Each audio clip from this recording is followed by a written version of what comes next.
Hello everyone, welcome back to my YouTube channel. जैसा कि आप लोगों को याद होगा, हम लोग अभी अर्ली मिडाइवल पीरियड में आर्ट एंड आर्किटेक्चर के बारे में बात कर रहे थे। इसमें हम लोगों ने देखा था कि पूर्व मध्यकाल में जो आर्ट है उसको हम लोग 3 तरीके से पढ़ते हैं। एक तो हम लोग मंदिर स्थापत्य को पढ़ते हैं, दूसरा आता है इसमें चित्रकला और तीसरा आता है मूर्तिकला। इसमें हम लोगों ने अभी तक मंदिर स्थापत्य की ये तीनों शैलियाँ यानी कि नागर शैली, द्रविड़ शैली और बेसर शैली को डिटेल में देख लिया था। अगर आप लोग ये तीनों शैलियों के बारे में जानना चाहते हैं तो मेरे इसके पहले वाले वीडियो आप लोग देख सकते हैं। आज के वीडियो में हम लोग चित्रकला के बारे में बात करेंगे। इसमें हम लोग भित्ति चित्र और लघु चित्रकला के बारे में बात करेंगे। इन दोनों ही चित्रकलाओं के बारे में मैं आप लोगों को आज की ही वीडियो में साथ में करवाने वाली हूँ। तो चलिए हम लोग आज की वीडियो को शुरू कर लेते हैं।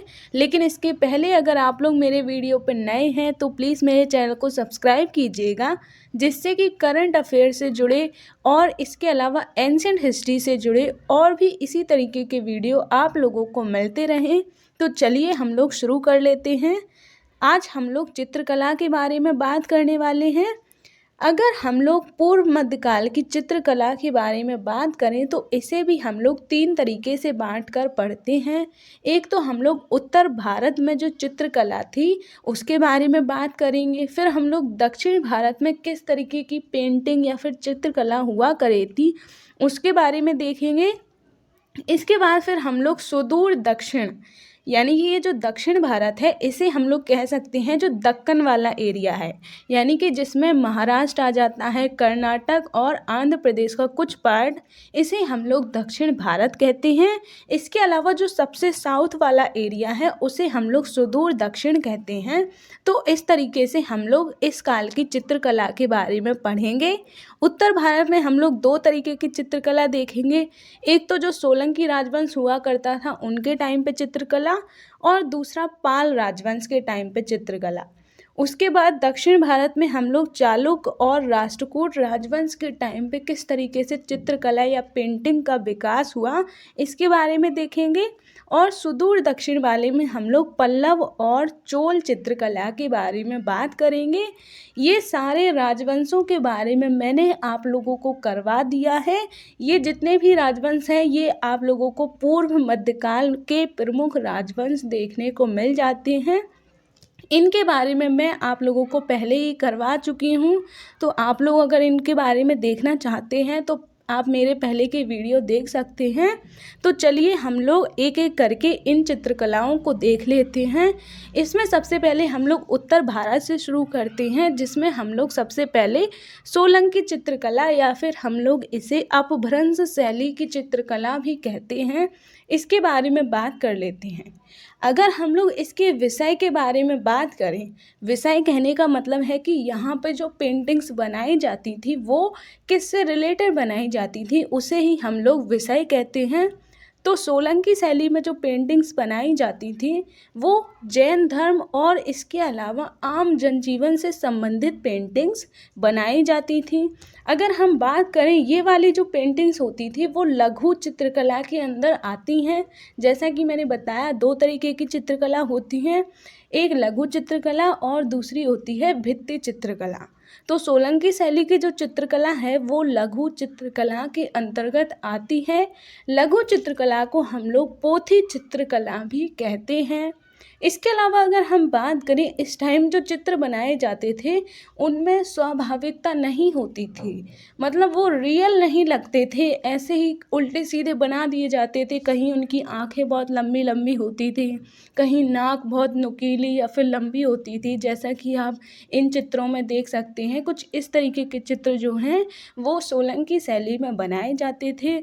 इसके अलावा अगर हम बात करें ये जो चित्रकला है वो स्टार्टिंग में ताड़पत्रों पर बनाई जाती थी, लेकिन फिर बाद में धीरे धीरे ये कागज़ यानी कि जो हमारे पेजेस होते हैं उन पर भी बनाई जाने लगी थी। तो ये आप लोग देख सकते हैं, ये कुछ इस तरीके की पेंटिंग्स इस टाइम पर बनाई जाती थी। अब हम लोग नेक्स्ट शैली के बारे में बात कर लेते हैं जो कि है पाल चित्रकला। पाल राजवंश के टाइम पर जो चित्रकला का विकास हुआ था उसे ही हम लोग पाल चित्रकला कहते हैं।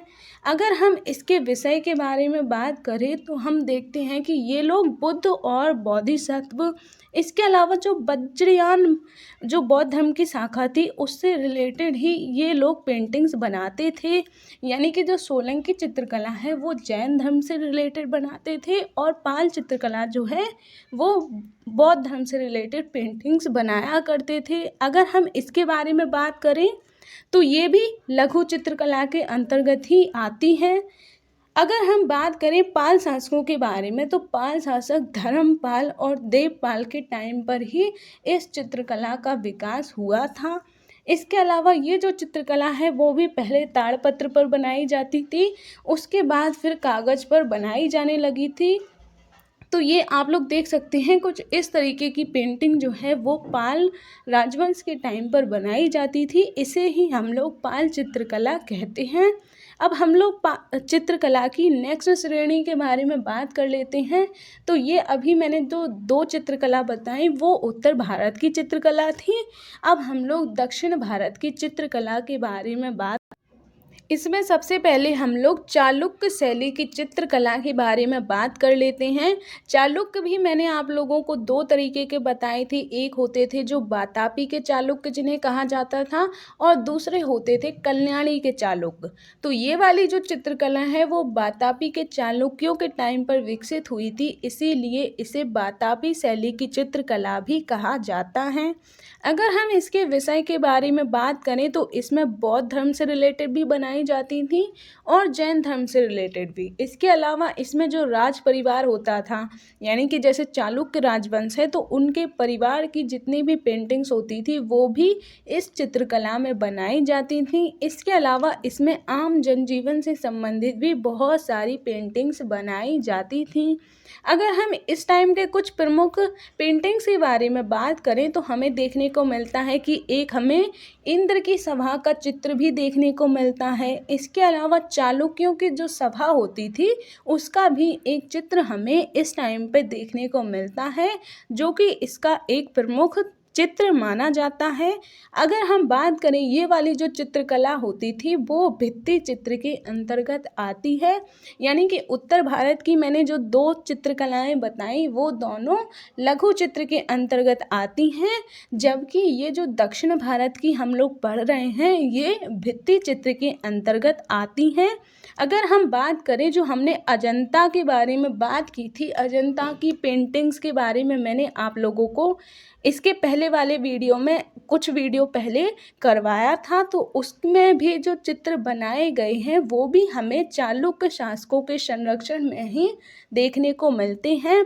तो अगर आप लोग अजंता की पेंटिंग्स के बारे में जानना चाहते हैं तो मैंने कुछ वीडियो पहले करवाया था, तो आप लोग जाके मेरा वो वीडियो देख सकते हैं, मैं उसका लिंक डिस्क्रिप्शन में प्रोवाइड करवा दूँगी। तो ये आप लोग देख सकते हैं अजंता में कुछ इस तरीके की पेंटिंग्स बनाई जाती थी। इसके अलावा इस चित्रकला में हमें कुछ इस तरीके की पेंटिंग्स देखने को मिल जाती हैं। अब हम लोग नेक्स्ट चित्रकला के बारे में बात कर लेते हैं। ये भी हमें दक्षिण भारत की चित्रकला देखने को मिलती है, जिसे हम लोग राष्ट्रकूट शैली की चित्रकला भी कहते हैं। अगर हम लोग इसके विषय के बारे में बात करें तो हम देखते हैं कि इसमें ब्राह्मण धर्म से संबंधित भी पेंटिंग्स बनाई जाने लगी थी। इसके अलावा बौद्ध और जैन धर्म से संबंधित तो बनाई ही जाती थी। इसके अलावा इसमें राज परिवार और आम जनजीवन से संबंधित पेंटिंग्स भी बनाई जाती थी। यानी कि आप कह सकते हैं कि जिस तरीके की पेंटिंग्स हमने अभी चालुक्य शैली में बात की वो सारे तरीके की इस टाइम पर बनाई जाती थी, लेकिन ये लोग ब्राह्मण धर्म से संबंधित पेंटिंग्स भी बनाने लगे थे।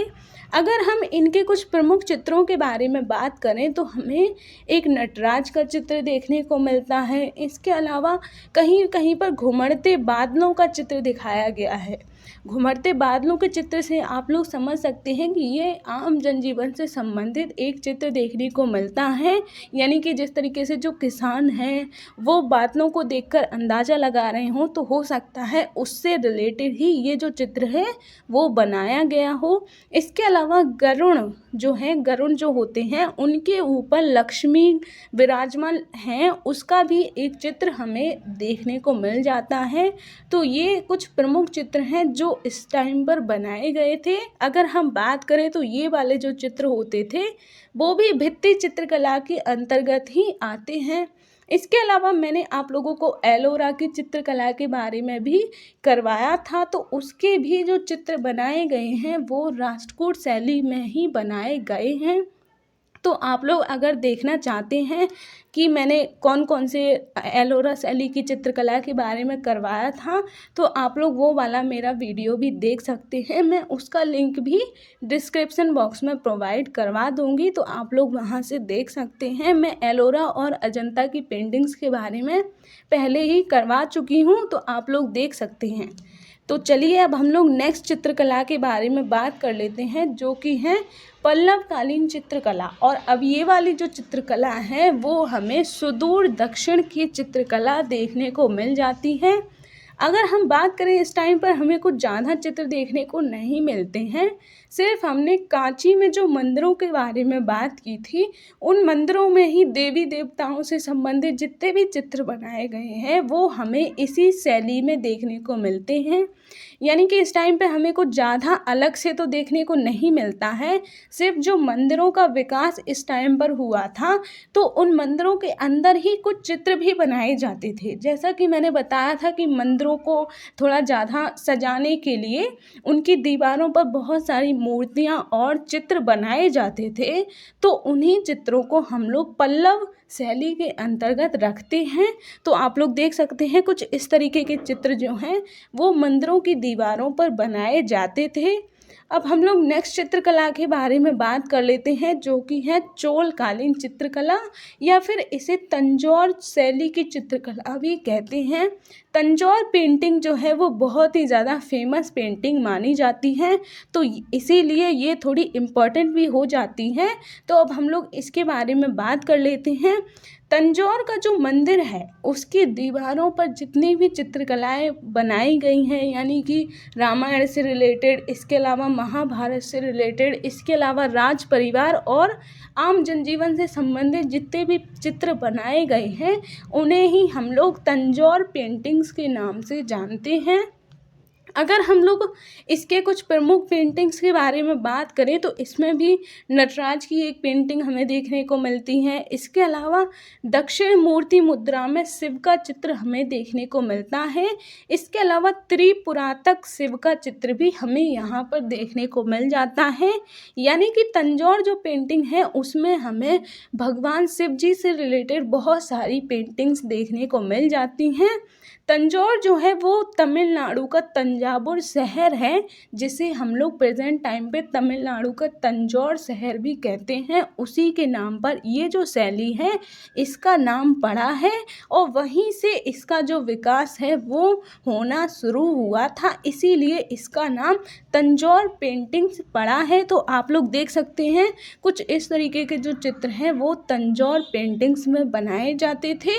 तो ये आज के वीडियो में हम लोगों ने सारी पेंटिंग्स के बारे में बात कर ली है। अब हम लोग कुछ और एक्स्ट्रा चीज़ें देख लेते हैं, जैसे कि अगर हम बात करें चोलों के पश्चात भी जो पांड्य शासक होते थे उनके संरक्षण में भी तमिलनाडु में जो गुफाएं हैं वहाँ पर भी हमें जैन धर्म से संबंधित बहुत सारे चित्रों के प्रमाण देखने को मिल जाते हैं। यानी कि सुदूर दक्षिण वाला जो एरिया है वहाँ पर पल्लव और चोल शासकों के अलावा जो पांड्य शासक हुए थे उन्होंने भी थोड़े बहुत चित्र बनवाए थे, तो उसके बारे में आप लोग देख सकते हैं। इसके अलावा जो विजयनगर एम्पायर है उसमें भी हमें देखने को मिलता है कि आंध्र प्रदेश का जो लोपाक्षी मंदिर है, इसके अलावा विजयनगर की राजधानी जिसका नाम हम्पी था वहाँ पर विरूपाक्ष मंदिर बनवाया गया है। उसमें भी हमें रामायण और महाभारत से रिलेटेड बहुत सारी पेंटिंग्स देखने को मिल जाती हैं। यानी कि हम कह सकते हैं कि सुदूर दक्षिण वाला जो एरिया है वहाँ पर चोल और पल्लव राजवंशों के अलावा और भी एक आध राजवंश ऐसे हुए थे जिन्होंने चित्रकला का विकास जारी रखा था, तो उसके बारे में ही यहाँ पर बताया गया है। तो ये आज के वीडियो में हम लोगों ने पूर्व मध्यकाल में चित्रकला के बारे में बात कर ली है। आई होप आप लोगों को अब चित्रकला से रिलेटेड कोई भी कन्फ्यूज़न नहीं होगा। तो अगर आप लोगों को मेरा वीडियो पसंद आया हो तो प्लीज़ मेरे वीडियो को लाइक कीजिएगा और मेरे चैनल को सब्सक्राइब कीजिएगा, जिससे इसी तरीके के एंशिएंट हिस्ट्री और आर्ट एंड कल्चर से जुड़े इम्पोर्टेंट टॉपिक आप लोगों को मिलते रहें। तो मिलेंगे अब हम नेक्स्ट वीडियो में, तब तक के लिए जय हिंद।